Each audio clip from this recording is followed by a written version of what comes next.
स्वागत है भाई आप सभी का एडू पटना यूट्यूब चैनल पर। और हम लोग एडुटेरिया के बुक को 7,500 प्लस क्वेश्चंस को जो हम देखते हैं पर सेट यानी कि 50 क्वेश्चंस को 15 मिनट में देखते हैं। तो ये जो रिवीजन सीरीज है और ये आज का पार्ट 2 है, दूसरा प्रैक्टिस सेट दूसरा है। तो सारे प्रश्न को देखेंगे। पहला प्रश्न क्या है आज का, कह रहा है पाथवे टू गॉड नामक पुस्तक के लेखक कौन है। तो पाथवे टू गॉड नामक पुस्तक के लेखक महात्मा गांधी हैं। आज का दूसरा प्रश्न है, कह रहा है कि निम्नलिखित अधिनियमों को उनके कालानुसार व्यवस्थित करिए, नीचे दिए कूटों का चयन करिए। लेस लॉकी अधिनियम कब आया था? बंगाल लगान अधिनियम, आयोग की सहमति अधिनियम और भारतीय विश्वविद्यालय अधिनियम। अगर हम बात करेंगे तो इसका सही जवाब होगा ऑप्शन डी, है कि नहीं। प्रश्न तीसरा है आज का, ईश्वर चंद्र विद्यासागर ने लड़कियों के लिए किस स्थान पर स्कूलों की स्थापना की थी? तो ये कोलकाता में किए थे। कहाँ पे? कोलकाता में। बॉस्टन टी की घटना कब घटित हुई थी?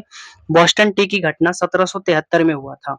अगला है, नाई धोबी बंद सामाजिक बहिष्कार का एक स्वरूप था जो 1919 में क्या हुआ था, किया गया था। ये किसके द्वारा? किसानों द्वारा प्रतापगढ़ जिले में चलाया गया था। प्रतापगढ़ जिले में क्या किया गया था? चलाया गया था। अगर संगम युग में उरेयूर किस लिए प्रसिद्ध विख्यात था? किस लिए प्रसिद्ध विख्यात था? तो ये था कपास के व्यापार के महत्वपूर्ण केंद्र था। यह क्या था? कपास के व्यापार का एक महत्वपूर्ण केंद्र था। अगला है, सिंधु सभ्यता से प्राप्त मोहरों सिंधु सभ्यता से जो मोहर प्राप्त हुआ था किस वृक्ष की आकृति की मिला है? तो ये पीपल के वृक्ष की आकृति का मिला है। अगला है, प्रसिद्ध मराठी उपन्यास मृत्युंजय के लेखक कौन है? जो मृत्युंजय के लेखक हैं इनका नाम है शिवाजी सामंत। शिवाजी सामंत मृत्युंजय के लेखक हैं। अगला है, वास्तविक में से किस घटना ने ब्रिटिश ईस्ट इंडिया कंपनी को पूर्णतः बंगाल सूबे का वास्तविक मालिक बनाया? किसे बनाया था? तो बक्सर के युद्ध की लड़ाई, बक्सर के युद्ध की लड़ाई। अगला है, जहांगीर ने किसे नादिर उल अस्त्र नादिर उल अस्न की उपाधि से नवाजा था? किसे बताया, किसे किया था? तो उस्ताद मंसूर को किया था। गजनी का सुल्तान महमूद किस चोल राजा के समकालीन थे? किस चोल राजा के समकालीन थे? तो ये थे राजेंद्र प्रथम राजा के समकालीन थे।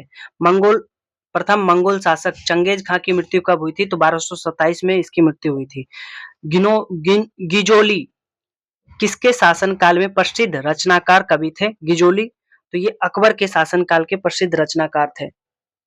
अगला है, भारतीय संविधान के अंतर्गत मौलिक अधिकारों में सबसे प्रमुख अधिकार कौन सा है? ये हो जाएगा जीवन और व्यक्तिगत स्वतंत्रता का अधिकार। जीवन और व्यक्तिगत स्वतंत्रता का अधिकार। अगला है, भारत का राष्ट्रपति एकल हस्तांतरित मत के जरिए समानुपातिक प्रतिनिधित्व के द्वारा निर्वाचन होता है। इसका निर्थार्थ क्या है? तो इसका निर्थार्थ है कि सांसद और विभिन्न राज्यों के विधायकों के मतों की संख्या भिन्न भिन्न होती है। क्या होती है? भिन्न भिन्न होती है। अगला है, राज्य के नीति निर्देशक तत्वों के संदर्भ में कौन सा कथन विचार करिए? एक है, ये दूसरा है, ये न्यायालय द्वारा परिवर्तनीय है। दूसरा है, कानून निर्माण में इन सिद्धांत को लागू करना राज्य का कर्तव्य होगा। इसका क्या सही जवाब होगा? तो ये दोनों हो जाएगा, एक और दो दोनों। अगला, भारतीय दंड संहिता आईपीसी की कौन सी धारा महिला की सहमति के बिना गर्भपात कारित करने के अपराध से संबंधित है? किससे? तो ये आईपीसी धारा 313 है। क्या है? 313। अगला है, वे संसाधन जो वर्षों के उपयोग के बाद समाप्त हो जाते हैं उन्हें क्या कहते हैं? वे संसाधन जो वर्षों उपयोग के बाद समाप्त हो जाते हैं उन्हें क्या कहते हैं? तो उन्हें कहते हैं अनवीकरणीय। अगला है,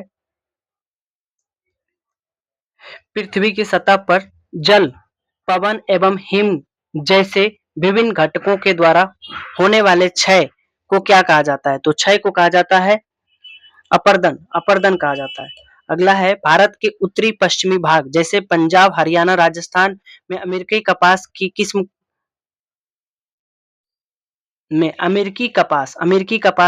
किस्म को किस नाम से जानते हैं? तो उसे नरमा के नाम से जानते हैं। किस नाम से? नरमा के नाम से। निम्नलिखित में से किस नदी को विस्तृता के नाम से जाना जाता है? तो झेलम नदी को विस्तृता के नाम से जाना जाता है।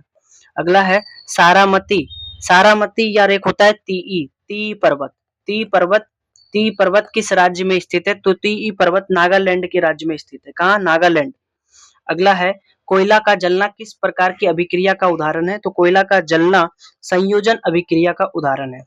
अगला फ्लाई ऐश प्रदूषण मुख्य रूप से किसके कारण होता है?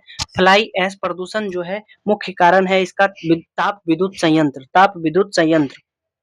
अगला तुलसी के पौधे का औषधीय महत्व निम्नलिखित में किसकी उपस्थिति के कारण होता है? तो ये होता है फिनॉल और ऑप्शन सी इसका सही जवाब हो जाएगा। क्वेश्चन है वह कौन सा अनिवार्य तत्व है जिसका उपयोग प्रोटीन संश्लेषण में किया जाता है? तो कौन सा अनिवार्य तत्व है? ये होगा अनिवार्य तत्व, ये नाइट्रोजन इसका सही होगा। पादपों में जाइलम ऊतक का कौन सा एकमात्र जीवित भाग है जिसका जो भोजन का भंडारण करता है? क्वेश्चन है पादपों में जाइलम ऊतक का वह कौन सा एकमात्र जीवित भाग जो भोजन का भंडारण करता है? वह करता है जाइलम। ये ऑप्शन इसका क्या हो जाएगा? ये जाइलम ऑप्शन सी हो जाएगा, जाइलम मृदुतक हो जाएगा। कह रहा है अगला क्वेश्चन है निम्नलिखित में से कोशिका के किन कोशिकांग के समूह में डीएनए पाया जाता है? तो ये डीएनए पाया जाता है केंद्रक, माइटोकॉन्ड्रिया एवं लवक। क्वेश्चन है निम्नलिखित में से कौन बायोमास ऊर्जा का स्रोत नहीं है? बायोमास ऊर्जा का स्रोत परमाणु ऊर्जा नहीं है। सभी लैंगिक जनन करने वाले जीवों में जीव की उत्पत्ति शुरुआत होती है एक कोशिकीय युग्मज से, द्विकोशिकीय युग्मज से, कठोर आवरण वाले युग्मज से या किससे? तो ये होता है एक कोशिकीय युग्मज से। क्वेश्चन है वह जलीय पौधा जिसे प्रायः धान के खेतों में उर्वरक, जैव उर्वरक के रूप में प्रयोग किया जाता है, वो क्या होता है? वह जो होता है उसको एजोला कहते हैं, अजोला कहते हैं। क्या कहते हैं? अजोला। अगला क्वेश्चन है निम्नलिखित में से वह कौन सा कीटभक्षी पौधा है? कौन सा कीटभक्षी पौधा है? तो है नेपथलीन्स। नेपथलीन्स से कीटभक्षी पौधा है जिसे घटपर्णी भी कहते हैं, जिसे हम क्या कहते हैं? घटपर्णी।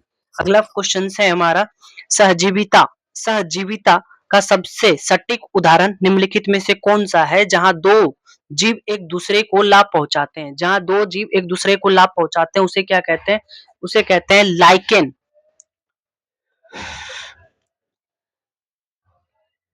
उसे लाइकेन कहते हैं। हाँ, अगला है अगला क्वेश्चन है हमारा निम्नलिखित में से कौन सी विधि राष्ट्रीय आय आकलन की विधियों में से एक नहीं है? तो वह है विवर्तन विधि। विवर्तन विधि जस्ट राइट आंसर।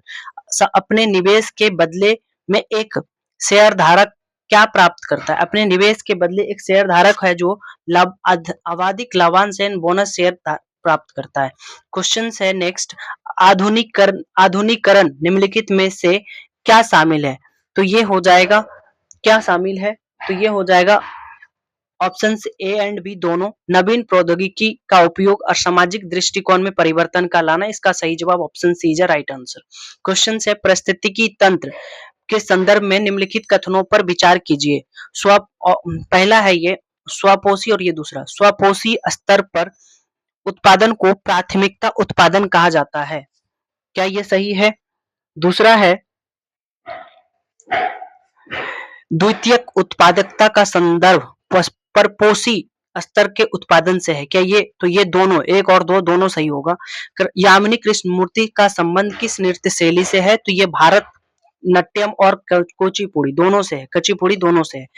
अगला क्वेश्चन है निम्नलिखित में किस राज्य में हर वर्ष इको रिस्ट्रिक्ट महोत्सव आयोजित किया जाता है? तो ये कहाँ किया जाता है? तो इको रिस्ट्रिक्ट आयोजित महोत्सव जो होता है ये ओडिशा में किया जाता है। दहेज निषेध अधिनियम किस वर्ष को पारित किया गया था? 1961 को दहेज निषेध अधिनियम पारित किया गया था। क्वेश्चन है राजा ललितादित्य मुक्तापीड़ ने किस राज्य पर शासन किया था? तो ये करने वाले जो थे ये राजा ललितादित्य जो थे ये कश्मीर के राज्य पर शासन करने वाला व्यक्ति थे। अगला हेरात त्योहार का आयोजन मुख्य रूप से कहाँ किया गया है जाता है? तो हेरात आयोजन ये भी कश्मीर में किया जाता है। शेर ए क्या है? शेर ए गुफरोसान त्योहार का आयोजन कहाँ किया जाता है? तो इसको कहाँ किया जाता है? इसे दिल्ली में किया जाता है। क्वेश्चन है विश्व रोगी सुरक्षा दिवस कब मनाया जाता है? विश्व रोगी सुरक्षा दिवस 17 सितंबर को मनाया जाता है। क्वेश्चन है, किसने पाटलिपुत्रा को पोलीबोथ्रा कहा था? किसने पाटलिपुत्रा को पोलीबोथ्रा कहा था? तो ये जो कहने वाले थे ये मेगास्थनीज थे। मेगास्थनीज जो थे पाटलिपुत्रा को पोलीबोथ्रा कहा था। अगर हम बात करें पाटलिपुत्रा का, तो पाटलिपुत्रा का पुराना नाम, इससे पहले जो इसका नाम था कुसुमपुर, क्या नाम था? कुसुमपुर नाम था। और ये जो मेगास्थनीज थे, मेगास्थनीज पाटलिपुत्रा को, ये इंडो यूनानी थे मेगास्थनीज, और इन्होंने ही पाटलिपुत्रा को पोलीबोथ्रा कहा था। अगला क्वेश्चन है, निम्नलिखित में कौन सी लोकल एरिया वायरलेस संचार तकनीक है? बताइएगा क्या है? तो ये है हमारा, अगर हम बात करें तो ब्लूटूथ। क्वेश्चन है, वह कृत्रिम बुद्धिमत्ता का जनक कहा जाता है? किसे कृत्रिम बुद्धिमत्ता का जनक कहा जाता है? जॉन मैकार्थी को कृत्रिम बुद्धिमत्ता का जनक कहा जाता है। 10 मिनट में हमने, लगभग 10 मिनट में हमने 50 क्वेश्चंस को देखा है। आज इतने ही प्रश्न है। 10 मिनट में हमने 50 क्वेश्चन, 40 प्लस क्वेश्चन को हमने देखा है। तो हमारे चैनल्स को क्या करिए, लाइक करिए, सब्सक्राइब करिए और एक दूसरे तक पहुंचाइए। Thank you for watching my video. जय हिंद, जय भारत।